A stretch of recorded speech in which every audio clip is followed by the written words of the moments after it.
Welcome back to my channel Celebuzz. Please share and subscribe and press the bell icon for new updates. Van Johnson sadly died after people found out about his secret life.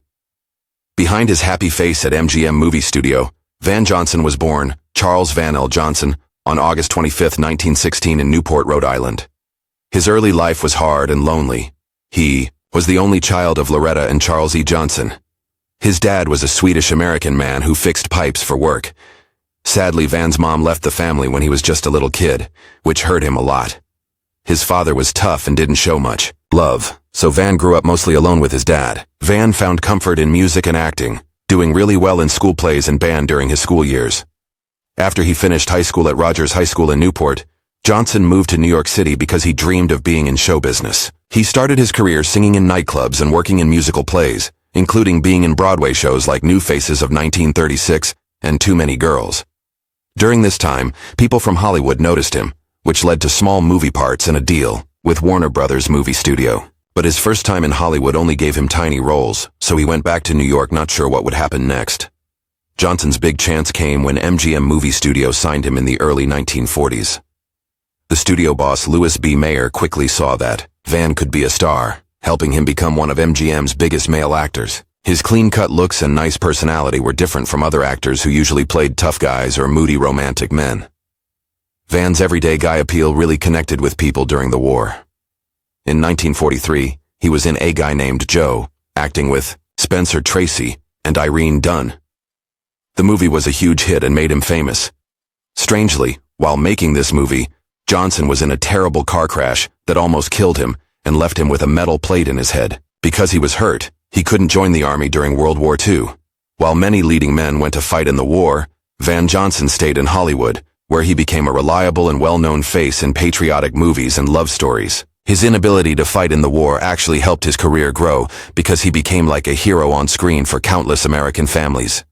During the 1940s, Johnson starred in many very successful movies, including 30 Seconds Over Tokyo in 1944, Two Girls and a Sailor in 1944, Thrill of a Romance in 1945, and The Caine Mutiny in 1954. He often acted opposite MGM's top actresses, including Esther Williams, June Allison, and Judy Garland. He usually played honest young soldiers, husbands, or boyfriends, characters who were sincere and hopeful. Johnson's chemistry with June Allison was especially loved by fans, and they were often paired on screen as the perfect couple. His singing and dancing skills also showed in musical comedies, while his dramatic acting became clear in movies like State of the Union in 1948, opposite Katharine Hepburn and Spencer Tracy, and Command Decision in 1948, a tense war drama. Van Johnson's popularity reached its highest point in the mid-1940s, when he was considered one of the top box office stars in America. Fan magazines often put him on their covers, and he got thousands of letters every week from fans around the world. His clean-cut, all-American image made him especially popular with teenage girls and their mothers. As the studio system ended in the 1950s and new acting styles came along, Johnson's movie career slowed down. Still, he adapted by moving to television and stage acting. He appeared in many TV shows including Batman, Love American Style, The Love Boat, and Murder, She Wrote. On stage, he took roles in local theaters and national tours, including a long run in La Cage aux Folles and Damn Yankees, where his stage presence stayed strong and charming to audiences. Even in his later years, Johnson's connection to fans lasted. He took part in movie celebrations and was always remembered fondly by co-stars for his kindness and gentle spirit. His colleagues often described him as a true gentleman, gracious, funny, and dependable. Van Johnson married former stage actress Eve Abbott on January 25, 1947, just one day after her divorce from character actor Keenan Wynn was finalized. The timing of this marriage made people in Hollywood and beyond raise their eyebrows because of how quickly everything happened and how complicated the relationships were among everyone involved. Eve Abbott had been part of the Hollywood social circle for years, and her former husband Keenan Wynn was not only Van Johnson's close friend, but also a popular actor known for his strong character roles. The three people's relationship was unusually complicated and became gossip for Hollywood, though few details were made public at the time. Shortly after the marriage in 1948, Van and Eve had their only child together, a daughter named Skylar Johnson. This new family situation added another layer to an already complicated home life, as Johnson also became stepfather to Eve's two sons from her marriage to Wynn. Edmund Keenan, Ned Wynn, and Tracy Keenan Wynn. Both would go on to have careers in the entertainment business, with Tracy Keenan Wynn becoming known as a screenwriter. Despite looking like a normal family, the hidden problems in this household ran deep and would eventually come out in public decades later. After Eve Abbott's death in 2004 at the age of 90, a shocking revelation came to light in a statement she had prepared before her death.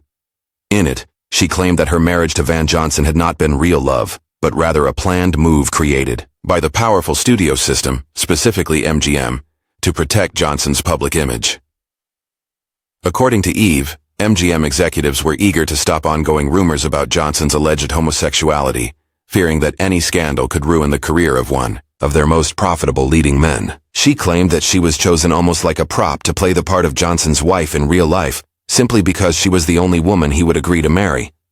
They needed their big star to be married, she remembered with bitterness, to stop rumors about his sexual preferences, and unfortunately I was the only woman he would marry. The complicated relationships between Van Johnson, Eve Abbott, and Keenan Wynn were not just romantic. They were tangled in emotion and affection that didn't fit normal relationship labels. Even Keenan Wynn's father, the beloved comedian Ed Wynn, commented on the confusing nature of their dynamics, saying, "I can't keep them straight. Eve loved Keenan. Keenan loves Eve. Van loves Eve. Eve loves Van. Van loves Keenan. Keenan loves Van." His joke, while funny, also hinted at deeper complications, possibly referring to not just emotional closeness, but potentially the rumors surrounding the men's sexual identities in an era when such matters were kept strictly private.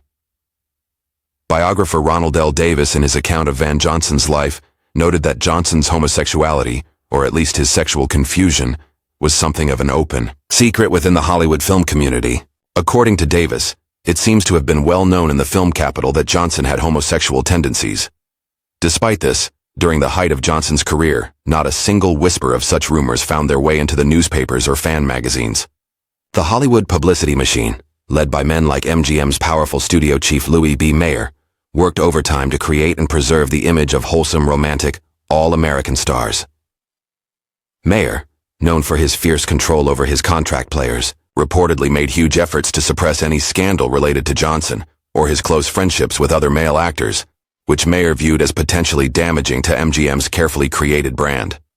Johnson's marriage to Eve lasted over 2 decades, but it was far from a happy union. Their relationship finally began to fall apart in the early 1960s. According to Eve's son, Ned Wynn, the breaking point came when Van Johnson was performing in The Music Man in London's West End, playing the charismatic Professor Harold Hill. It was during this production that Johnson is said to have started an affair with a much younger male dancer in the cast. Ned claimed that Johnson left his mother for a man, a boy really. He's the lead boy dancer, thus confirming the suspicions that had hovered over Johnson for years. The couple separated in 1961, and after a long period of being apart, their divorce was finalized in 1968, just 4 years after Mayer's death, when the protective influence of the MGM patriarch was no longer in place. Though Van Johnson's marriage to Eve Wynn Johnson was publicly shown as picture perfect, something right out of the golden age of Hollywood, the reality behind the scenes was far more complicated and ultimately tragic. The union, created in part by studio pressure, was troubled from the beginning by lies, conflicting expectations, and deep emotional wounds that would take decades to unravel. Eve, who had previously been married to Johnson's close friend and fellow actor Keenan Wynn, once described her marriage to Van in deeply regretful terms. In later years, she publicly admitted, "I would never have married Van Johnson had I known he was homosexual." This blunt confession shed light on what many in Hollywood's inner circles had long suspected, but never openly discussed. During the mid-20th century, when careers could be instantly destroyed by rumors of homosexuality, studios often manipulated their stars' personal lives to maintain a squeaky clean public image. MGM, the powerful studio that managed Johnson's career, was known to exert considerable control over its stars. And it is widely believed that the marriage was heavily encouraged, if not outright created, by the studio to dispel persistent rumors about Johnson's sexuality. In 1960, after years of strain, Eve filed for divorce. The decision appeared to mark the end of their tumultuous union, but the story didn't conclude so neatly. Surprisingly, the couple got back together for a brief period. In 1961, Eve even traveled with Van to London while he was filming The Music Man, a musical adaptation where Johnson took on the role of Professor Harold Hill on stage, though Robert Preston famously played the role in the film. The trip may have been an attempt to patch things up or simply a moment of lingering connection, but the efforts proved useless. By 1968, the divorce was finalized for good, bringing their troubled marriage of nearly 2 decades to an end. Years later, Eve reflected bitterly on the impact the marriage had on her life, both emotionally and financially. In a 1999 statement, she revealed the long-lasting scars left by the relationship. "I have been reduced to near poverty and went bankrupt some years ago, thanks to Van's lack of appreciation for what I did for him by being pressured to marry him by MGM." Her words speak not only to her personal sacrifices, but to the cost of living within the illusion that old Hollywood demanded of its stars and their families. After their divorce, Eve settled in Beverly Hills for a time, likely drawn by the familiarity of Hollywood's orbit and perhaps the remnants of the social life she once had as the wife of a movie star. Eventually, she relocated to Florida, where she spent her final years in relative obscurity, passing away in July 2004. Her story, largely overshadowed by Van's fame, serves as a touching reminder of the women who stood in the wings of Hollywood's leading men, often enduring great personal cost. Beyond the tangled web of his personal relationships and public persona, Eve also offered insight into Van Johnson's character and inner life, revealing a man far removed from the smiling, likable roles that had made him famous, despite his sunny on-screen image, frequently cast as the boy next door or lovable war hero. Eve described Johnson as often moody and emotionally unstable. She attributed much of his temperament to a painful and difficult childhood. His early life was marked by a troubled relationship with his father, whose disapproval and emotional distance reportedly left deep psychological scars. Johnson, she said, had very little tolerance for conflict or stress. At the first sign of domestic trouble or emotional discomfort, he would abruptly retreat into his bedroom and close the door, shutting out those around him. This pattern of emotional withdrawal became a defining characteristic of his adult life and relationships. Van Johnson, a prominent Hollywood actor whose career spanned several decades, retired from acting in the early 1990s. After stepping away from the spotlight, Johnson chose to settle into a quieter, more private life in New York City. He made his home in a penthouse apartment located at 405 East 54th Street on Manhattan's East Side. This location placed him in one of the city's most desirable neighborhoods, known for its elegant buildings, proximity to Central Park, and vibrant, cultural scene. Living in such a prestigious setting allowed Johnson to enjoy the comforts and amenities of city life, while remaining relatively close to the entertainment industry hubs and the theaters that had once been central to his career. As he aged, Johnson eventually transitioned to a more supportive living environment suited to his needs. He moved to Tappan Zee Manor, an assisted living facility in Nyack, New York. Nyack, a scenic town on the west bank of the Hudson River, offered a peaceful and nurturing atmosphere far removed from the hectic pace of Manhattan. Tappan Zee Manor is known for providing quality care to its residents, including those with age-related health concerns, allowing them to maintain a good quality of life in their later years. It was here that Johnson spent his final days surrounded by professional caregivers and a community that valued respect and dignity for its elderly residents. Van Johnson passed away at Tappan Zee Manor on December 12, 2008, at the age of 92. His longevity was notable, especially considering the many challenges that a life in Hollywood can sometimes bring. After his death, Johnson's remains were cremated, a choice reflecting perhaps a desire for simplicity or personal preference in line with modern memorial practices.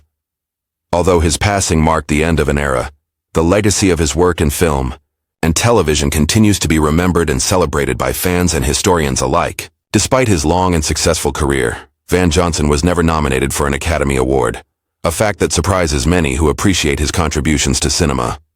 During the peak of his career, particularly in the 1940s and 1950s, Johnson was mainly noted for his consistently cheerful and approachable screen presence. He often portrayed the boy-next-door archetype, bringing warmth, sincerity, and a relatable charm to his roles that endeared him to audiences.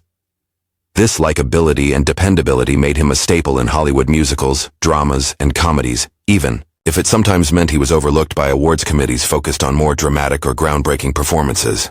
However, reflecting on Johnson's career after his death, some critics and film scholars have reassessed his body of work and recognized a deeper talent beneath his sunny persona. One such critic observed that Johnson was capable of an Oscar-worthy, performance, and that's more than most movie stars can claim. This acknowledgement suggests that Johnson's lack of formal award recognition did not stem from a lack of skill or artistry, but rather from the type of roles he was cast in and the era's prevailing attitudes toward actors of his style. His performances showed nuance, emotional depth, and an authenticity that could have been celebrated with greater acclaim had circumstances been different. For his enduring contribution to the film industry, Van Johnson was honored with a star on the Hollywood Walk of Fame, located at 6600 Hollywood Boulevard. This prestigious accolade stands as a public testament to his impact on American cinema and serves as a physical reminder of his work for generations of fans and visitors. The star symbolizes not only his success, but also the affection and respect he earned within the industry. It ensures that even as the years pass, Van Johnson's name remains etched into the very fabric of Hollywood history, commemorating a career defined by professionalism, charm, and lasting appeal.